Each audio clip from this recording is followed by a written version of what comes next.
Bismillahirrahmanirrahim. Alhamdulillahirabbil alamin. Allahumma shalli wa sallim wa barik wa karim ala sayyidina Muhammad wa ala ali sayyidina Maulana Muhammad. Ma'asyiral ikhwan, hadirin pemirsa rahimani rahimakumullah. Assalamualaikum warahmatullahi wabarakatuh. Alhamdulillah, tsumma alhamdulillah, melanjutkan pembahasan kita seputar hukum-hukum berkorban. Pada pertemuan yang lalu kita membahas terakhir tentang hukum kekah dan korban. Ada satu pertanyaan yang masih tertinggal, ini juga dibahas oleh ulama mengenai apakah diperbolehkan seorang itu berniat dengan menyembelih satu ekor kambing sekaligus dengan dua niat. Niat kurban dan niat akikah. Ikhwan rahimakumullah, sebagian ulama ada yang membolehkan hal tersebut. Namun, kebanyakan ulama, jumhur ulama, madhab syafi'i, mengatakan hal itu tidaklah diperbolehkan. Ada yang mengatakan jatuh hukum hanya jatuh daging korban. Ada yang mengatakan la wala, artinya korban tidak dapat, kekah pun lepas. Hukum hanya sebagai hewan potongan biasa yang nilainya mubah, bukan nilai ibadah. Ikhwan rahimani rahimakumullah, berbicara tentang berkorban. Hewan yang boleh dikorbankan dalam syariat Islam hanya 3 jenis. Yang pertama, domba atau kambing. Yang mana inilah yang dilakukan oleh beliau baginda Rasulullah sallallahu alaihi wasallam. Kemudian sapi.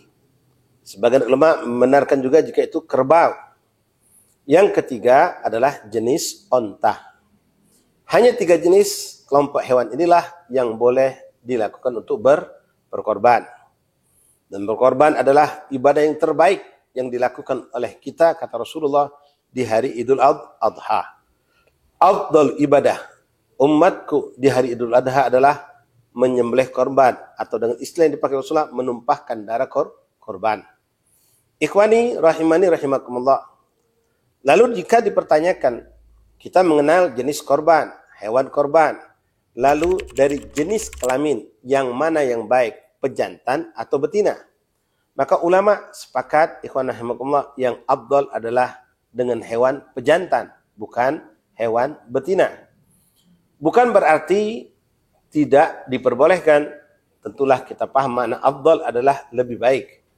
Jikalau ada pejantan, lalu ada pula yang betina, tentu kita harus memilih yang pejantan untuk dikorbankan karena nilai ibadahnya lebih tinggi.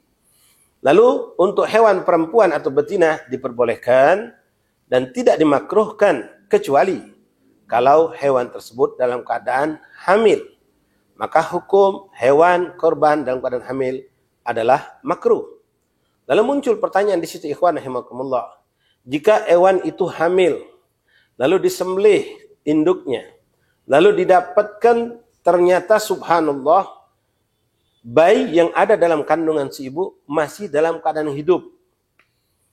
Lalu dikeluarkan misalnya dari perut sang ibu. Apakah boleh ini kambing diambil, lalu dipelihara, dibesarkan, atau wajib dijadikan korban? Maka jawabnya adalah wajib disembelih dan dijadikan bagian korban. Karena niat korban awal adalah kambing dengan serta apa yang ada di dalam tubuhnya. Satu pertanyaan lagi, kalau tadi kita contohkan hewan itu, induknya telah disembelih, ternyata anaknya masih hidup, maka sang anak wajib disembelih. Akan tetapi jikalau ternyata didapatkan setelah induknya disembelih, anak yang tadinya hidup dalam kandungan ikut meninggal dunia, maka apakah wajib disembelih? Atau bahkan naudzubillah dikatakan itu hewan bangkai? Maka jawabnya ikhwan, itu hewan adalah hewan yang halal, dan dia tidak perlu disembelih untuk disembelih karena dia berbeda dengan induknya, tapi dia telah dihukumkan tersembelih atau matinya hewan anak tersebut dikarenakan sembelihan induknya, dalam makna yaitu cukup dengan sembelihan induk tadi, tak perlu lagi menyembelih hewan yang sudah mati dikarenakan sembelihan induknya. Lalu ikhwan rahimakumullah, masih berbicara tentang hewan korban betina. Bagaimana hukum jikalau hewan itu sedang menyusui? Nah, untuk yang jenis ketiga ini ikhwan, ulama mengatakan haram hukumnya. Haram dalam makna perbuatan kita yang memisahkan antara induk yang masih menyusui anaknya dengan sang anak yang masih membutuhkan induknya.